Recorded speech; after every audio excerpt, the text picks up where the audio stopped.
You have to be careful what you devote your energies to. Am I making any sense at all?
Bridging the gap between the generations that is going to allow us to bring this thing full circle. Bridging the gap between the generations that is going to allow us to bring this thing full circle.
Before you can understand the makeup of the people in the area, you need to know what brought the people to the area.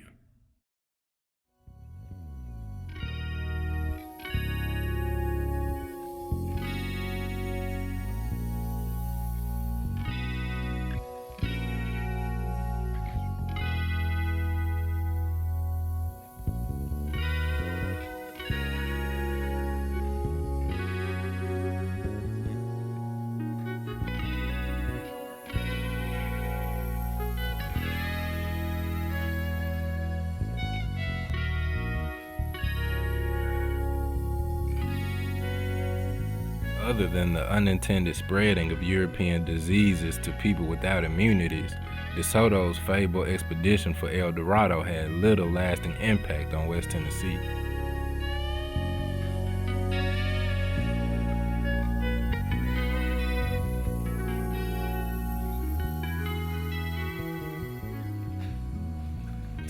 Years ago, the Mississippi River flooded its banks annually, and the rich soil brought in from these floods were going to produce the world's finest cotton.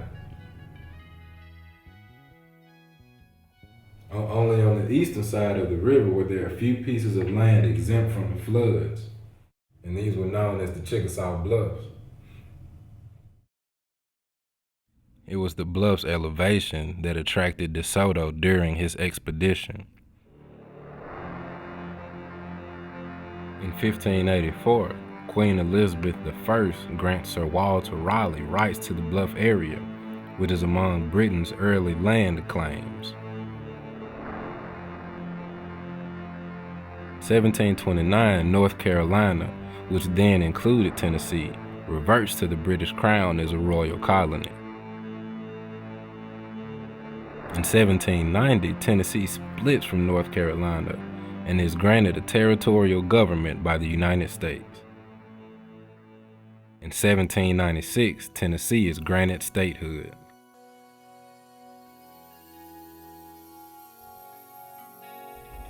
We're here in Chickasaw Village, which was once occupied by the Chickasaw Indians, who called this land home prior to European settlement. The Chickasaw Indians used much of this land, which is currently known as Memphis, Tennessee, for hunting grounds prior to the Western Purchase or the Jackson Purchase. This land was purchased for 4.5 cents on the acre at almost 6 million or so acres.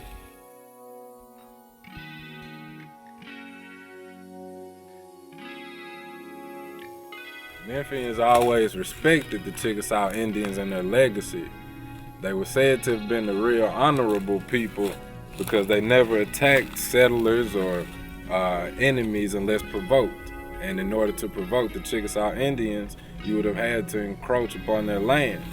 And if you didn't do that, then all was well.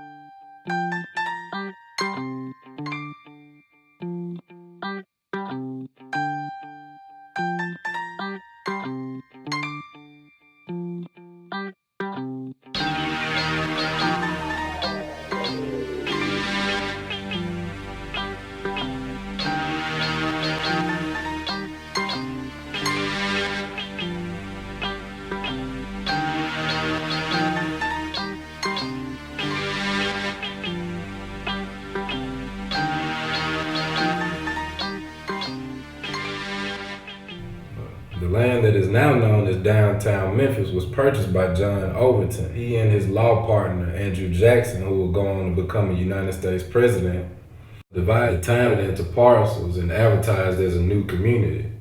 The strategic location and the elevation of the land made Memphis a stopping point for flatboats traveling between St. Louis and New Orleans. John Overton was one of the initial founders of Memphis, Tennessee. They say he was the most active in dealing with the agents who actually planned this downtown area, which was once all of Memphis. Memphis became a city and elected its first mayor in 1826. His name was Marcus Winchester, and he was the son of James Winchester, one of the proprietors of the city.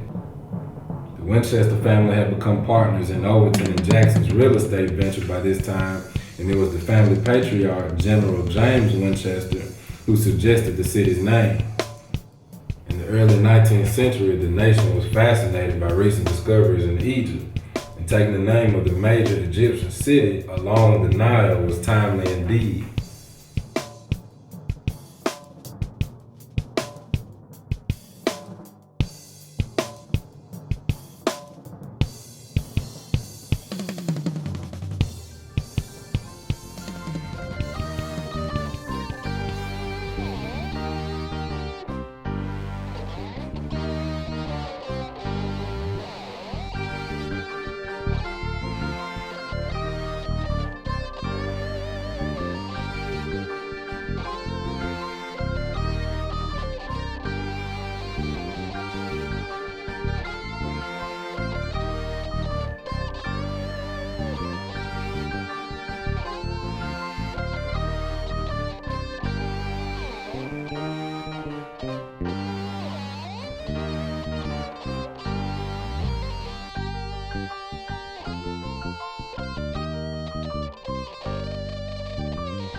Mr. Whalum, how are you today? We appreciate you taking out this time with us to help our citizens and our friends do a little getting to know their history. Hey, it's a pleasure, man. So much. All right. Well, yeah, and two, we hear you on the other side of the country, so we appreciate you being conscious about what's going on back at home, even while you're traveling the world. Hey, man, K.Cutta is my boy. Know Your History is my organization. And my whole life is about the next generation, man. I don't want to lose another generation. So anything I can do, man, if that means sleeping or, whatever, let's do it. Right. And you speak on this next generation, and one thing being a part of it, I know that we're lacking is knowing the foundation of where we live and the backdrop of our heritage. So could you give us, being a native Memphian, could you give us a little insight on the importance of the location of the Bluff City and its initial founding, and how the distribution that has taken place in this city has built a mecca for business in this United States?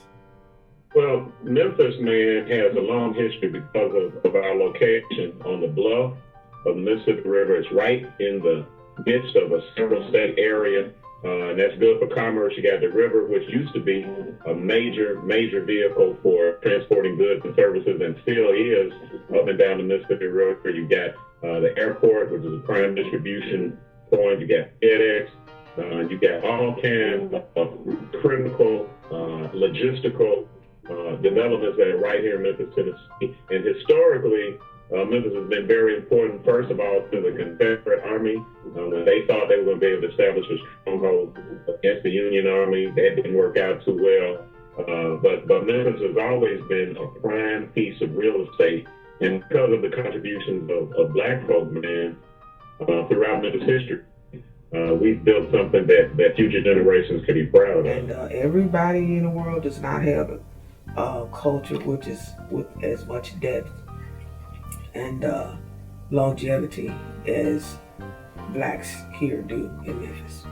And all of that has to do with why you have such a rich musical heritage here, economic, political history here. Black people could vote faster.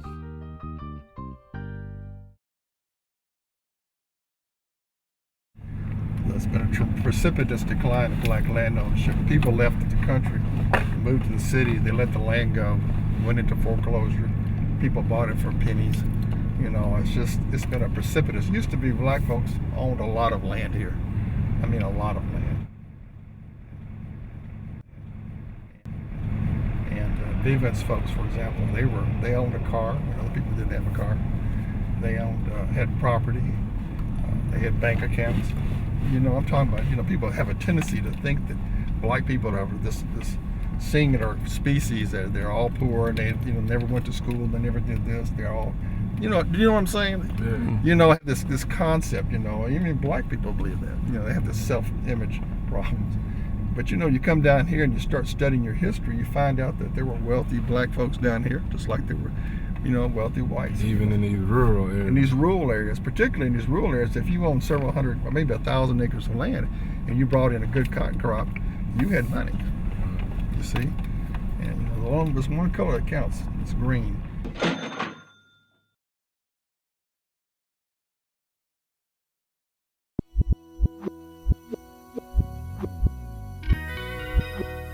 Tennessee has, I believe, something like 95 counties. Now in Shelby County, this is the largest county in Tennessee, 750 square miles, and almost 1 million people live in this area.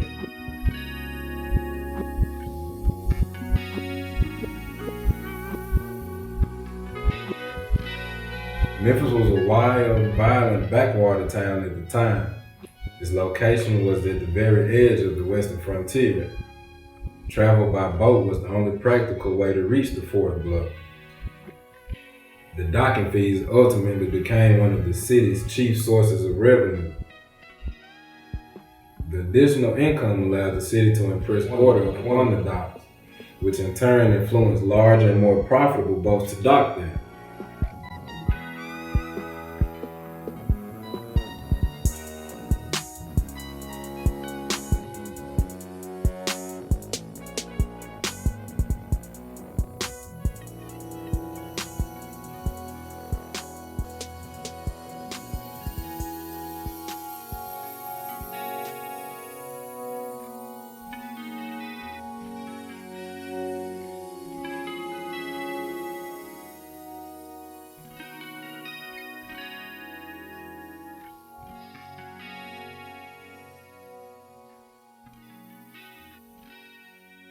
The cotton trade tied Memphis to northern industry, so much so that many did not want to secede to the Union at the beginning of the Civil War because the plantation owners were dependent on slave labor, so loyalties were split.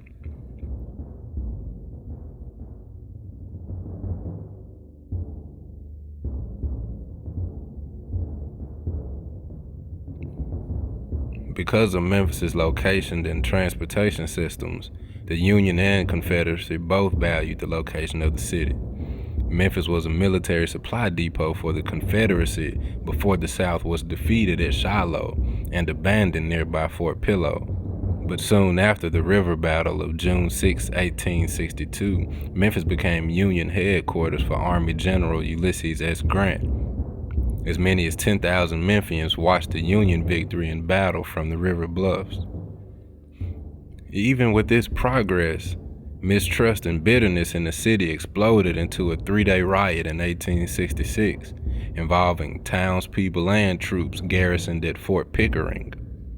Before the violence was quelled by ex-troops, 44 blacks and 2 whites died, and hundreds were wounded. A dozen freedmen schools and more than 100 black businesses were burned.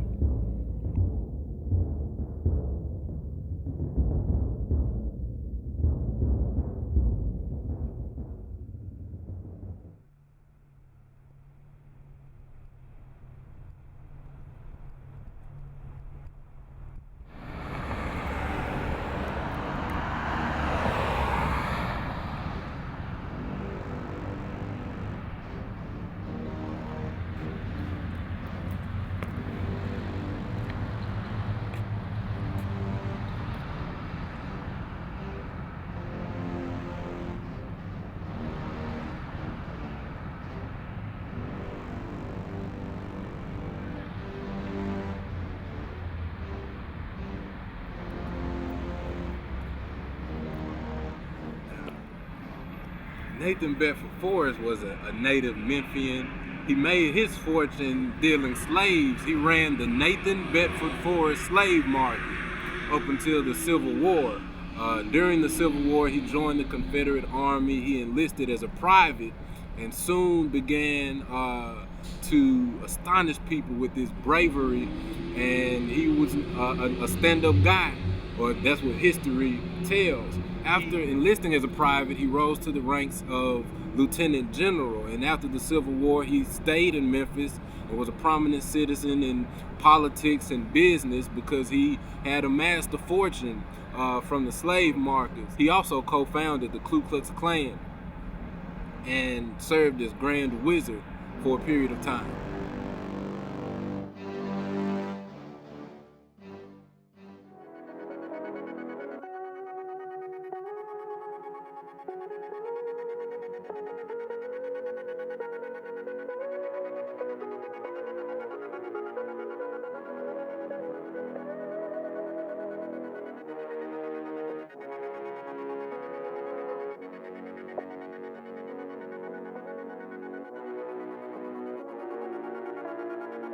Colors that are common to those particular cultures. So they transported those people specifically from that region because they were good at rice farming. Europeans didn't know nothing about that. And so when they came to South Carolina, they were growing all the rice. They transformed the land in South Carolina by the irrigation systems that the slaves built with their own hands. Those, they call it rice banks in South Carolina. And there are hundreds of thousands of miles of rice banks in South Carolina, which are the irrigation earth bank systems built using the earth that those slaves built for when they were brought there to grow their rice. So with slaves not having, we didn't produce cotton in Africa, and I know you said we brought slaves over based on some of their abilities. Yeah. Well, the slaves who were forced to work the cotton fields were dealing with something that was totally new. Was new to them. Right. And cotton evolved. And think about the fact, by the time cotton was started to become a major part of the Southern economy, they were practicing with growing different types of cotton. And they needed a type of long staple cotton, they call it.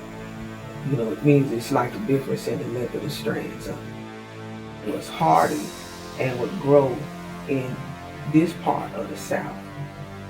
Now keep in fact that blacks have already been here 2 centuries back in, and they're a self-propagating population, which is also unusual for us. We reproduced ourselves.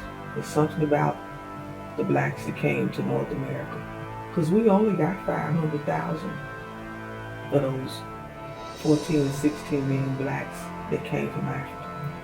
We only got 500,000 people here. A lot of people don't know that. We have to teach that and reteach that in history. We only got about 500,000 people, but it blossomed into about 4.5 million by the time we got to emancipation.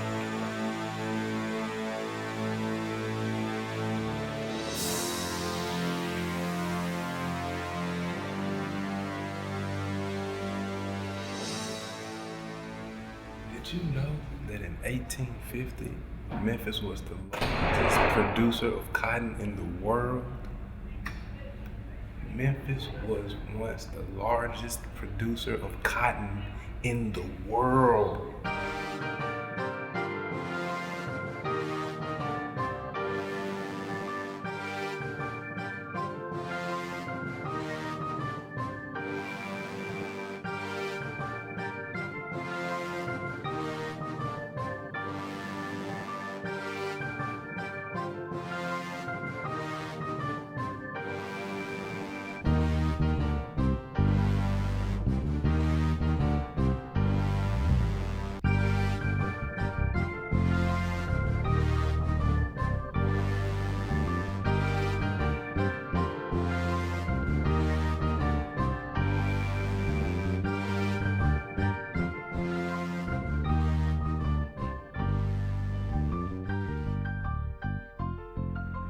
We're here now inside the Cotton Museum, which was once the Memphis Cotton Exchange. It was founded in 1873 because during this time, the South, especially Memphis, was going through, we were making a lot of money selling cotton, and we had to place some regulations on the distribution, the pricing, and the classing for the white gold. These guys looked like they were handling some pretty big business. All because of the white gold. See here. This is amazing to me because I've never been to Wall Street to see the stock market in action, but it looks so similar to the period, you know? I read about the Cotton Exchange, the actual club or corporation. It was an exclusive group. At the time, there were about 175 members.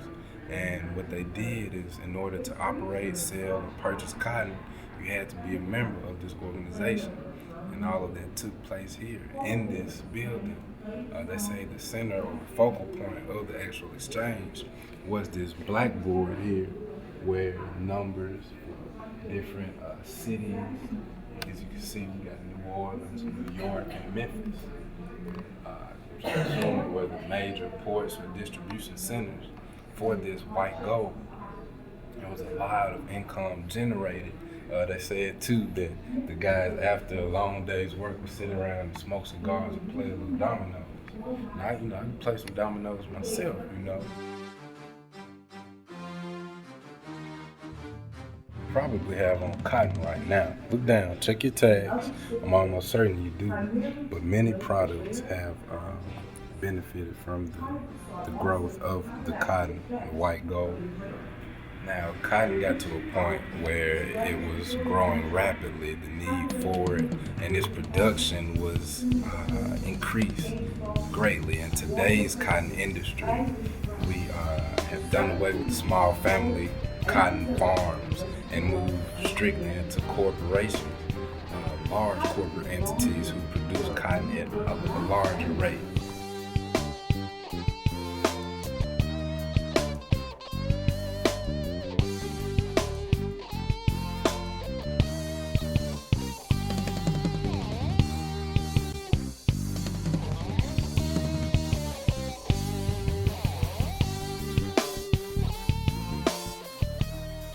Important for distribution because of where it is. And that's how Memphis became your number one in terms of cotton distribution because of the surrounding cotton plantations. Memphis didn't have a lot of black people before emancipation. Less than probably 1,000 black slaves worked in Memphis. And those would be urban slaves who had urban House jobs and whatever. Most of your slaves were in the surrounding Mississippi Delta, rural Tennessee, Arkansas, Alabama.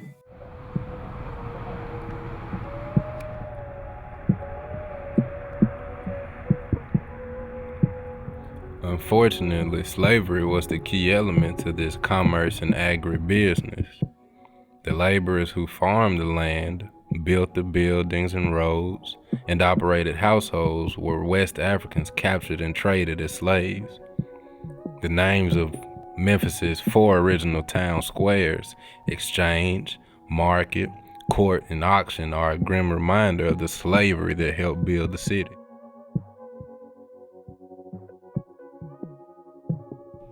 Yeah, well, that's what made cotton king, man. Cotton is king because black folk were physically, mentally, spiritually so adept at adapting to situations and circumstances, and white Americans got free labor for years and years and years, but not just white Americans, man. I know you're familiar with Chickasaw Indian Village and Voodoo Village that a lot of young people used to go to. The Chickasaw Indians and Chickasaw tribe, they owned slaves. You feel me? Right. Indians owned slaves. And black slaves were the ones who actually built and developed the heart of Memphis, especially around the riverfront. So black folk, man, without black folk, there would be no Memphis. Let's put it that way. Frances Wright founded the utopian community known as Neshoba. She was a wealthy woman from England who frequently pondered or thought about the injustices of slavery that took place in the South. In this community, slaves could learn to live in freedom while working toward it.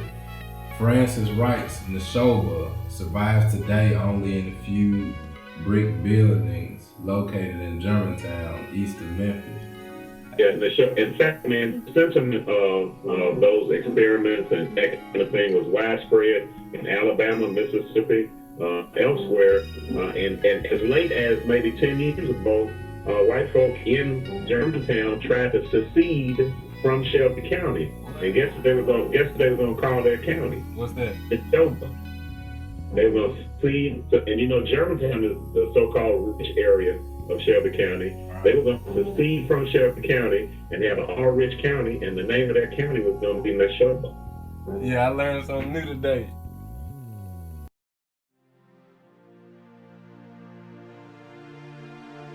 Following the war, a yellow fever epidemic nearly destroyed the city. For over a decade, the disease carried by mosquitoes sent the population down with deaths and a mass exodus of citizens. This caused the state of Tennessee to repeal the city's charter in 1879. Of the 19,000 who did not flee the worst epidemic in 1878, almost 80% caught the fever and 1/4 of them died. Along with unknown slaves and Tennessee leaders, fever victims lie buried at Elmwood Cemetery in Martyrs Park.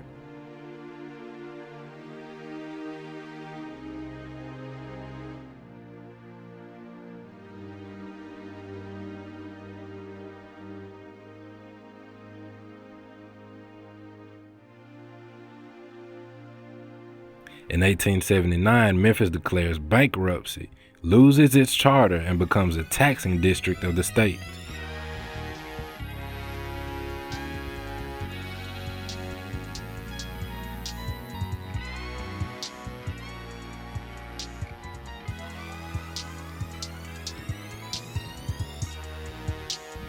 This was a wise move because it enabled the state to fund the repairs and cleanup and new construction that prevented further significant outbreaks of the fever. The yellow fever was eradicated in the 1880s by a new sewage system, which was the first of its kind anywhere, and the discovery of an artesian water supply restored health to Memphians. Memphis remains famous for its pure water to this day.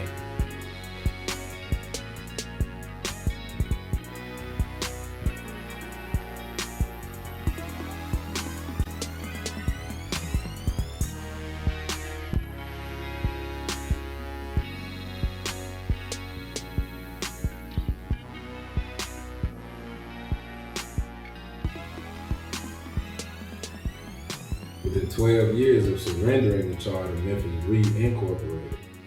The first municipal bond was purchased by Robert R. Church, the South's first African-American millionaire. One thing that I feel like people don't know enough about is how Robert R. Church was one of the first people to actually help to reinstate or to buy the municipal bonds that would bring the city's charter back. So could you give us a little insight on the influence or the impact that Robert R. Church had on the city? He was one of the first millionaires in Memphis, not just first black millionaires. He was one of the first millionaires, and he used his money, as you referred to make the city solvent again.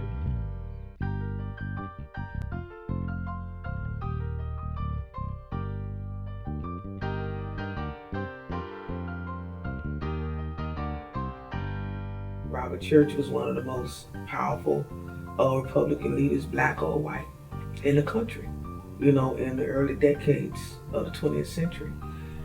He worked through at least 15 presidents. He has, in his collection, we're lucky that his daughter, Roberta Church, left the entire church collection, or most of it, here at the library, University Library with Special Collections. And there are signed autographs from all of the Republican presidents, including Theodore Roosevelt, the church worked with. She left all of his papers there. I mean, it's just volumes and volumes of his letters. People wrote here at the university? Yeah, people wrote here from all over the world. In 1899, Robert Church opens Church's Park and Auditorium, the city's first park and entertainment center for African Americans. I'll tell you something else. His descendant is the general manager of WREG Channel 3 news station right in Memphis right now, and it rests on property that black slaves who were owned by Indians worked. They worked that property. His name is Ron Walter, and he's the general manager of Channel 3, and his foreparent, Robert R. Church, is the one who's responsible for literally saving the city of Memphis. Right, so I think they said something within the same block where you've gone from, I guess, the fields to running media companies and news stations. I feel proud, don't you? Well, I feel proud to a certain degree, man. I'm not gonna front. Look, man, black people are in charge of everything in Memphis, Tennessee, and yet you wouldn't know it if you walked down the streets of Memphis, Tennessee. You wouldn't know that black folk are in charge of government. Black folk are everywhere, and yet if you go to Orange Mound or North Memphis or places that are the birthplace of these same black folk, it looks like a war-torn area, man, and it's a shame. I am from Orange Mound, and if you walk up and down Park Avenue in Orange Mound today, you would think that it was Iraq. Right. You would think that it was Afghanistan, and yet we've had black people in the mayor's office for 20 years, you feel me? And so I am proud of the accomplishments that we have made. We got to do more, man. We have got to do more.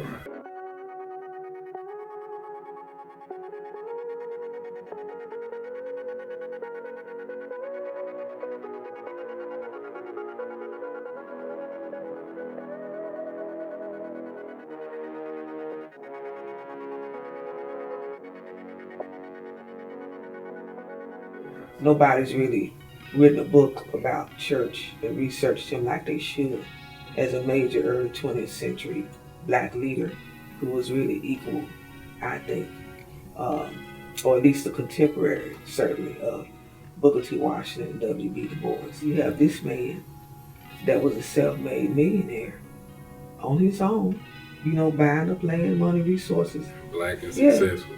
Once he built up that fortune was really the economic base for a lot of the black businesses that emerged around Beale Street. Especially the neighborhoods. bank. I know. Yes.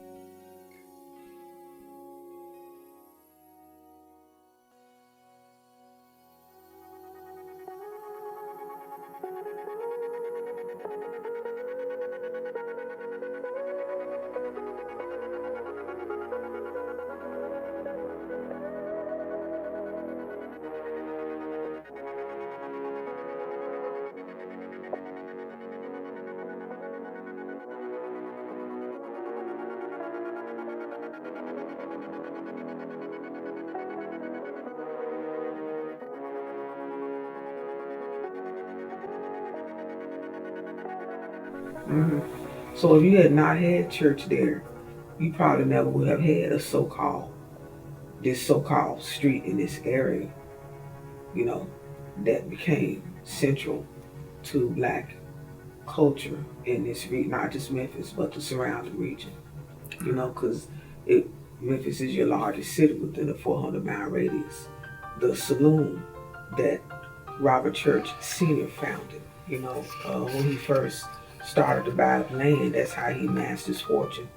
After the yellow fever epidemics, he had the good business sense to start to buy vacant land all around the downtown area. He owned, you know, a good portion of what was down there, you know, all of that land. And one of the first things he opened was a saloon. And his mother was a slave. His father was a white slave captain. There's a picture in a collection of his white father. And his father helped train him in what we would call, you know, hospitality services today. He was working aboard the steamboat. When he was working aboard the steamboat, Mm-hmm. he trained him in that. You know, that's what we call that today.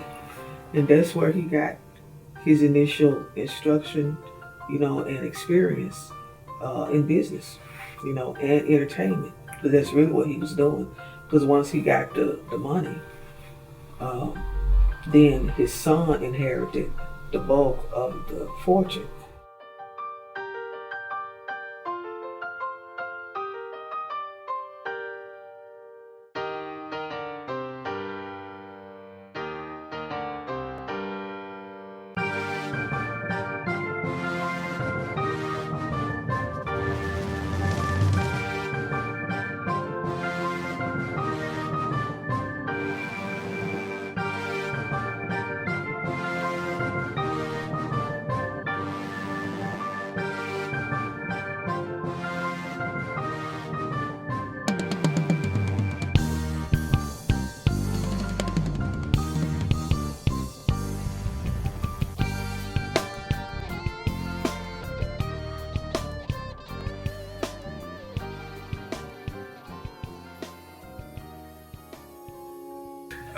Here we have one of your books, African Americans in Memphis. Mm-hmm. Well, I really liked doing this book because it's like something that I had in mind to do ever since I was a kid.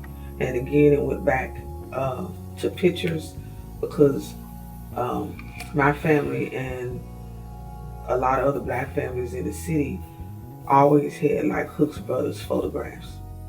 And I do a chapter on them in the book.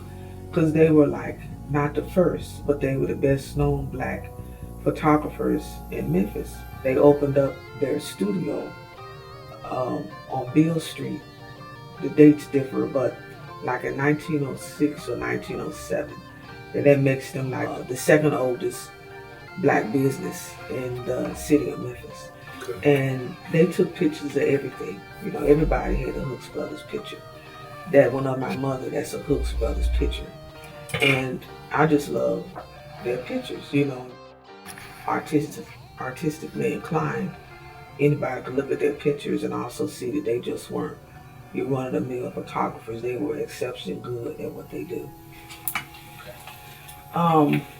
There are about 55,000 photographs, Hooks Brothers photographs, that are in a collection at Delta State University, which is in Cleveland, Mississippi. So that's one of the largest African American photograph collections in the country. So, but it was also just listening to my parents' stories about growing up in Memphis, the people that they knew, that always made me interested in doing something on African Americans in Memphis. Having lived in other places also made me very appreciative of the unique culture heritage that's here and the history that is here.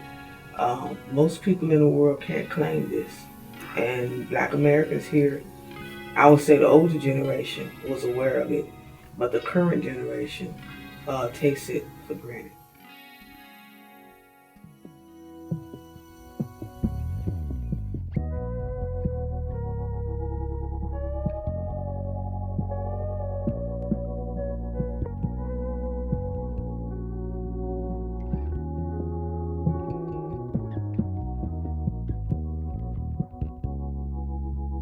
George Washington Lee.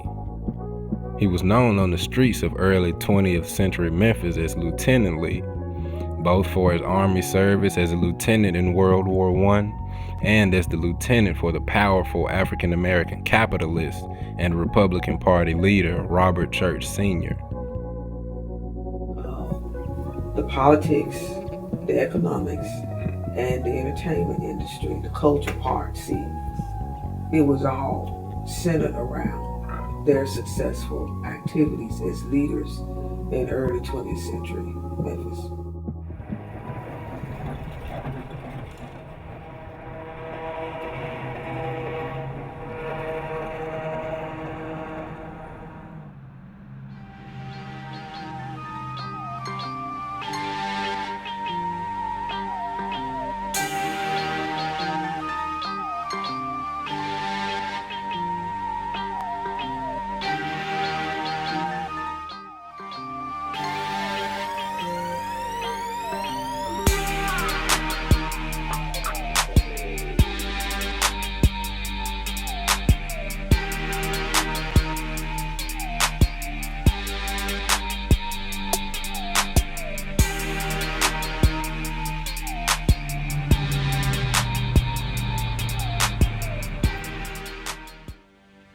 The Pink Palace Museum began as the dream home of entrepreneur Clarence Saunders, inventor of the supermarket and the turnstile. His Piggly Wiggly supermarket chain had made him a wealthy man. In 1922, Saunders began to build a mansion on 155 acres of prime real estate. The 36,500 square foot, 8-bedroom home would contain an indoor swimming pool, a bowling alley, a shooting gallery, and a movie theater. Saunders originally named the estate Claire La Claire.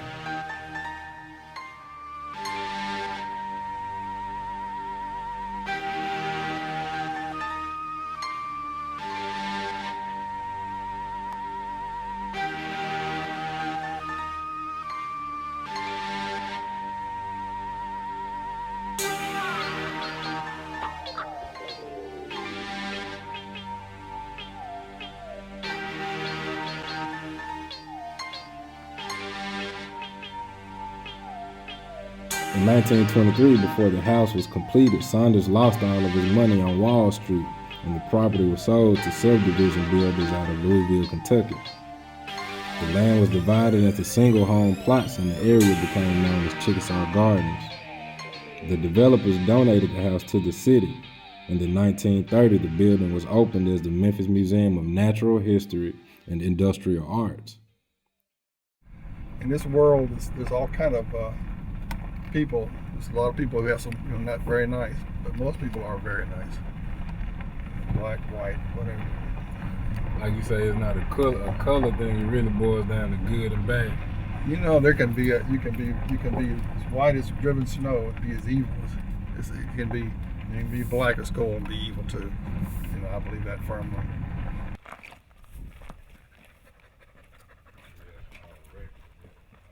I have a lot of old records.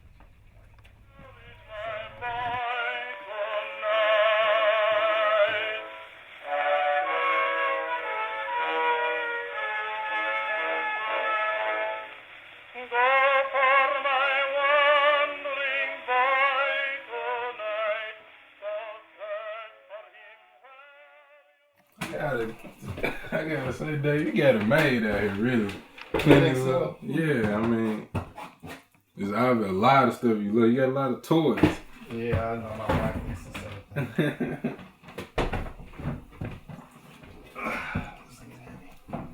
Goodness gracious, ladybugs are everywhere.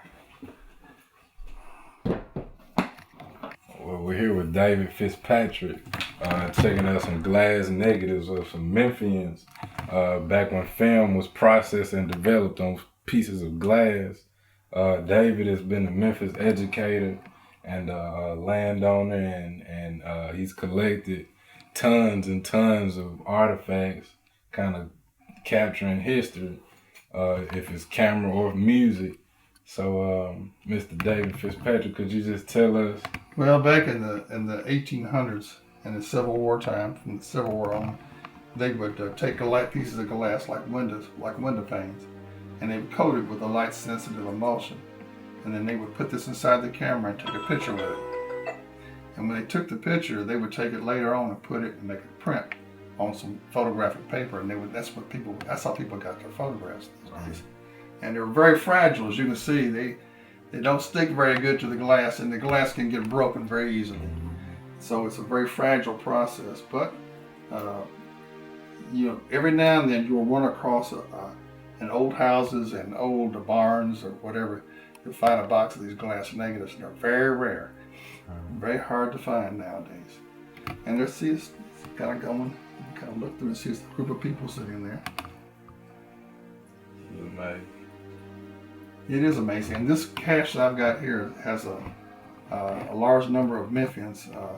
The studio it was taken from what I can tell, was on Beale Street. So you have a lot of these negatives are of African Americans From the Memphis area. from Memphis area at the turn of the century, Right. And here, so you have people, in their finest Sunday clothes, having their picture made for posterity.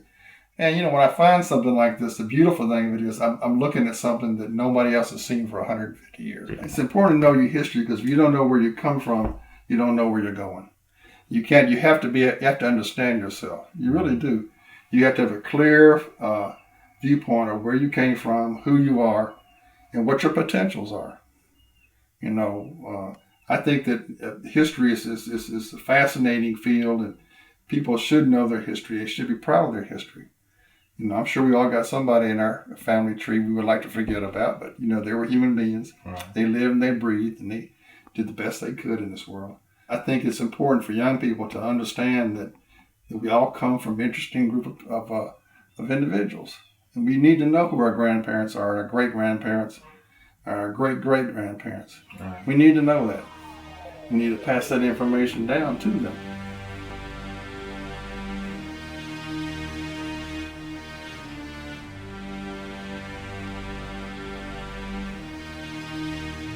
By 1909, E.H. Crump had become a political figurehead in the city. It was under Mr. Crump, as he was commonly known, that the city began to truly take on the look and feel of a modern city. The Memphis Fire Department had become the finest in the nation. The utilities were purchased by the city, and the railroads were forced to build their own underpasses. The newly reformed city grew quickly. Although cotton remained king, hardwood, mules, and transportation now rounded out a diversified economy. Before the end of his life, Edward Crump's Memphis would be named the most beautiful city in America.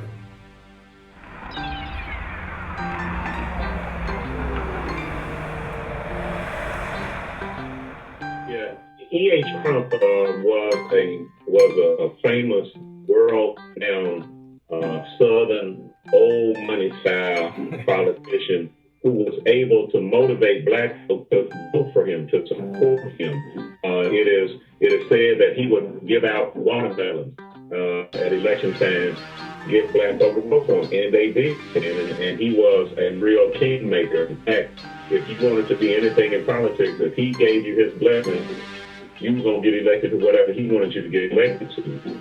Black people learned the way he did things. Beach Street at one time, man, was populated by black businesses. I mean, and there was a time E.H. Crump was in power. He would walk up and down Beale Street with the black business owners and, be hugging them, shaking their hands and stuff, and, high-fiving them and telling them to keep doing what they're doing. And that was a good thing, because Even though he was white, didn't mean that he didn't appreciate the power of the black dollar. That's what set Memphis on its foundation. And Beale Street has come back to almost where it was then, except for one thing. No black business owners on Beale Street now. It used to be all black business owners, you feel me? So what we have done is we have adopted the flash and the style, and we've neglected the substance, man. We neglected the substance. Well, Crump set the stage for black political leadership, even though Crump would not have wanted black people to be in positions of power. It's just that the numbers, black folk understand that if you get together, you can do anything you want to do. The problem was, started electing black people and forgot about the neighborhoods that the black people came from. There's another phase to the struggle. Now the phase is use the political power that we gained from and after the years and empower our own people who will never be elected to office. It's up to us, if we're in the governor's office, in the mayor's office, in the congressman's office, in the city council office, county commission office, to use taxpayer dollars to rebuild the community where we came from so that we can then eliminate those negative things you referred to earlier. And gangbangers don't have to bang so hard if they know they can bang legally and make a good living. You feel me? Yes, so the challenge now is for black elected officials to represent the people who put them in office. Right. Bishop Charles H. Mason founded the Church of God in Christ. Mason was born into slavery near Bartlett, Tennessee. Some say he was sickly and haunted by visions as a child. But Mason was healed in 1880 when, as he claimed, the glory of God came down upon him. Bishop Mason organized the Church of God in Christ in 1897, establishing his congregation and headquarters in Memphis. Today, the Church of God in Christ is the largest Pentecostal church in the United States.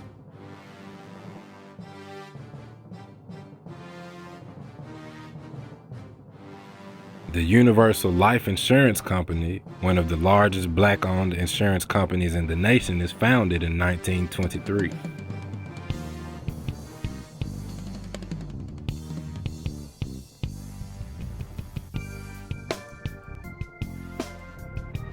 The Orpheum Theater opens in 1928.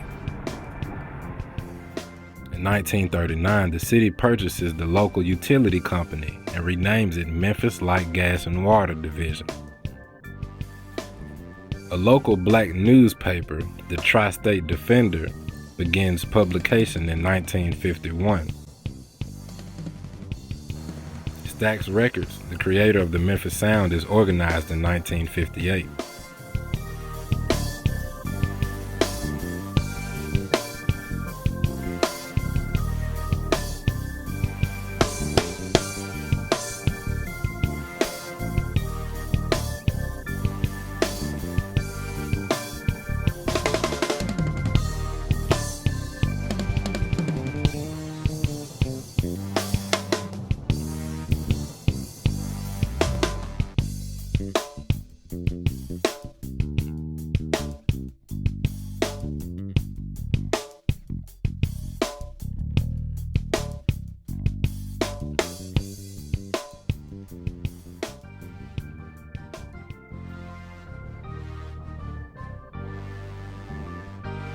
Sometime during the Civil War, a local newspaperman by the name of S.E. Tooth established a 500-acre farm approximately 8 miles south of downtown Memphis. The estate was christened Graceland in honor of Tooth's daughter, Grace. A southern colonial mini-mansion of tan limestone was constructed in 1939 on a 13.8-acre parcel of the original farm. In 1957, the estate was purchased by Elvis Presley as a home for his grandmother, parents, and himself. Elvis added 2 perched lions to either side of the portico, which is adorned with several Corinthian columns. Other early improvements included a fieldstone wall surrounding the property, a guitar-shaped pool, and the now famous wrought iron gates.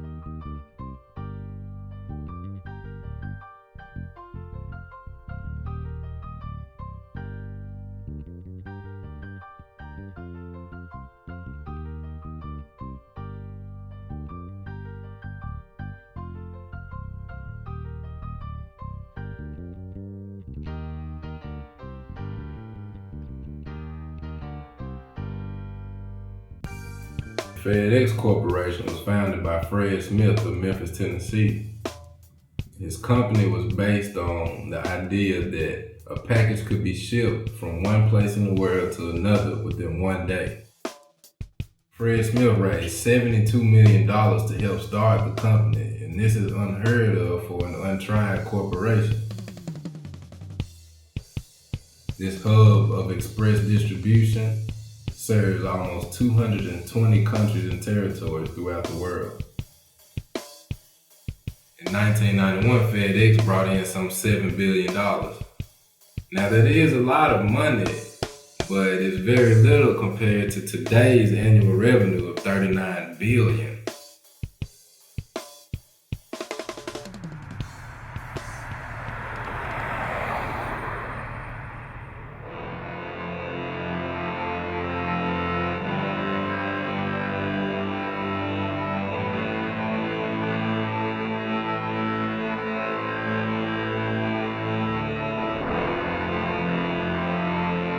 First floor, African Americans at the Sheriff's Department. We went through the rigor of the Caucasian officers. They call us niggers. You won't be here 90 days. We're going to run you away from here. We're going to do a lot of things that be damaging that you would be sorry that you took this job. We sacrificed and took that job on July 15th, 1960. And today, many of us have benefited from the legacy of the four that first started because we stayed. It was tough. It was rough. It was disheartening of some of the things that they spit at you, called you nigga. On the far water fountains, you saw color only, white only, Negroes in the bathroom door, Negro men. You didn't do that. We didn't have an office. We sat at a little card table out in the hallway in the cell block. When I first was hired to sheriff department, I had to go to the restroom where the prisoners go. Not where an officer would go. That didn't happen until 4 years later.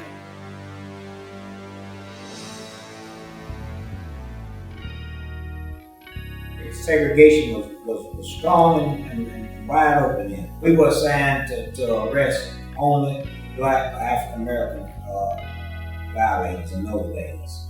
People that violated African American neighborhoods. We were not assigned to integrated neighborhoods. Integration didn't come along until 1964. And Dr. King came to Memphis during the segregated days. Integration was just breaking. But he was trying to work for the sanitation department to get upgraded. Sanitation workers were mostly minorities and blacks, and they were not being treated fair and equally. And they asked for him to come to Memphis. He brought him to Memphis on more than one occasion. His final occasion was leading up to his assassination. Dr. Martin Luther King Jr. is assassinated April 4th, 1968 at the Lorraine Motel while in Memphis to support the sanitation workers strike. Do you know where you were? I was in my office as a lieutenant in the Shelby County Sheriff's Department at 150 Washington. Then we was putting riot gear and everything, getting all that out, getting ready to get in the streets to try to keep peace because it was really tough for me. For about 6 weeks, it was tough in Memphis, Tennessee.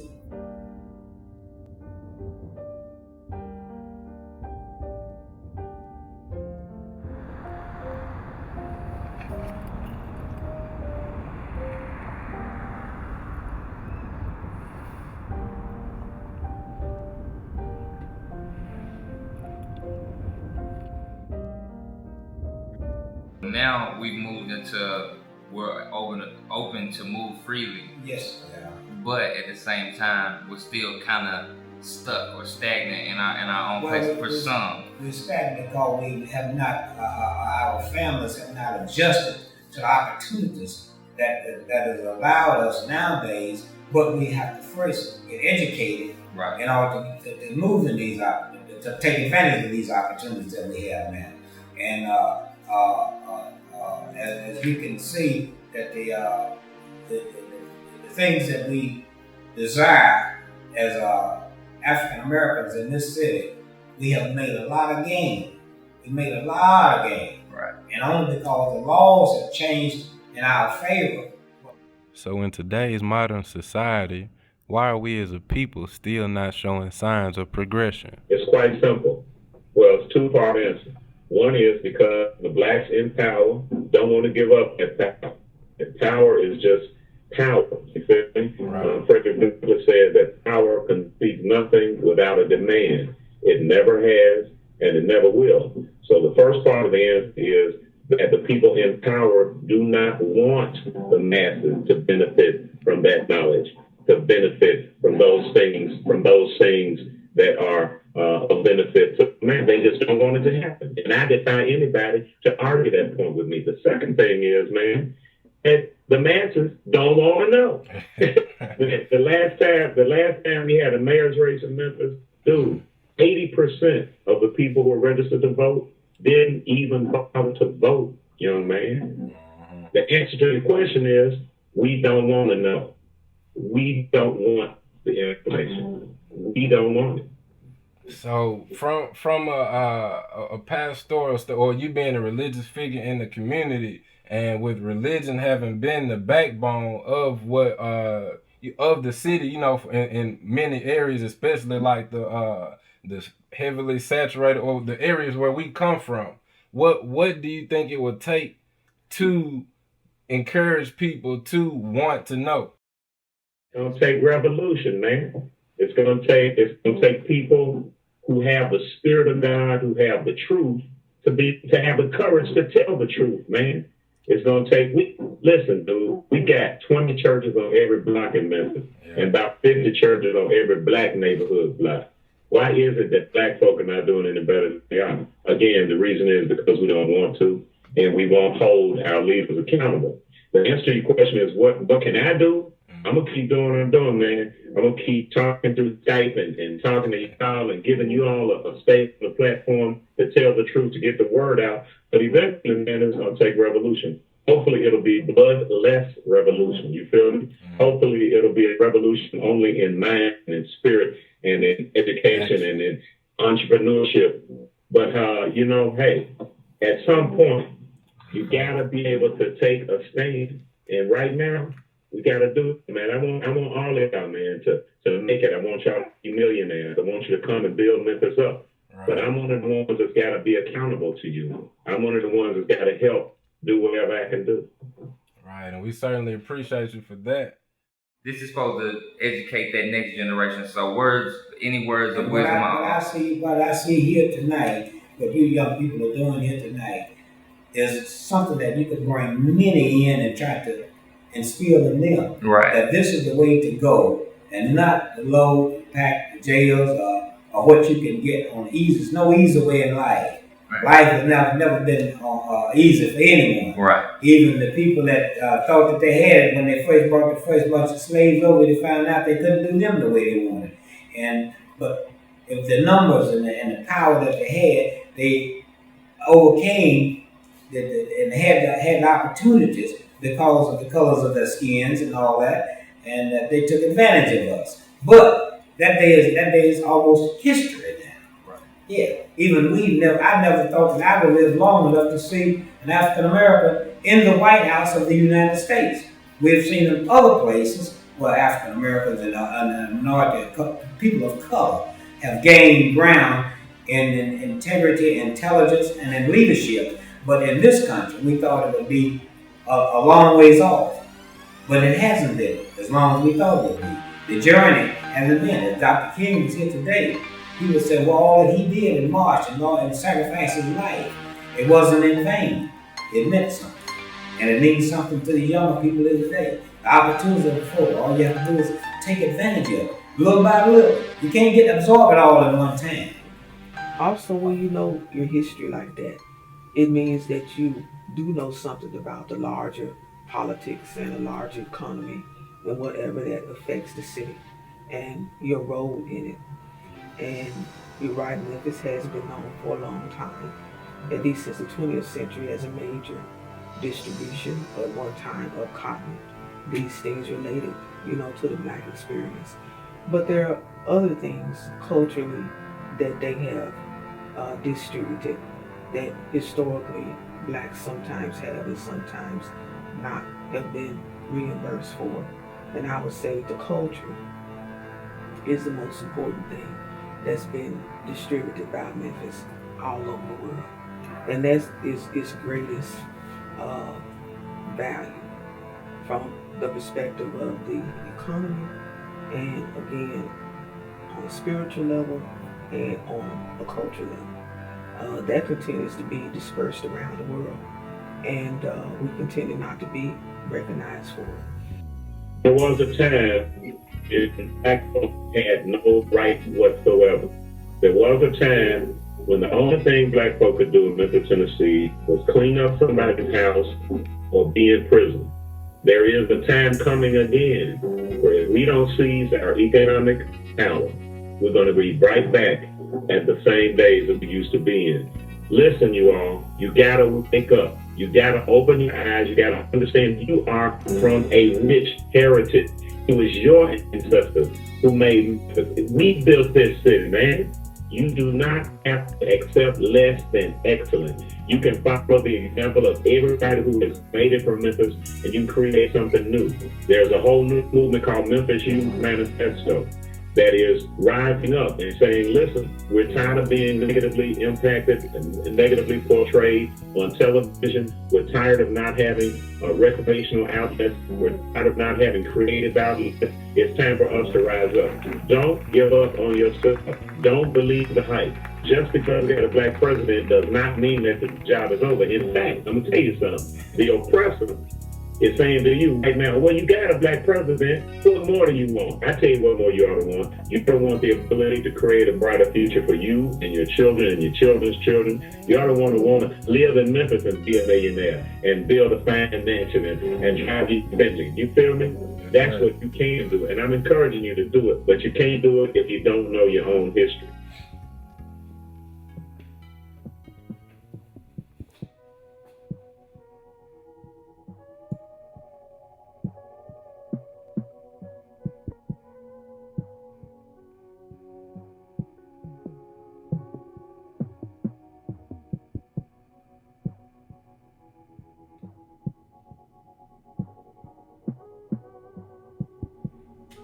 Memphis has served as the backbone of the South since day one. The Bluff City has always been the distribution capital and the cultural mecca. I really thought I knew a lot before we started this project, but I found out that I didn't know enough.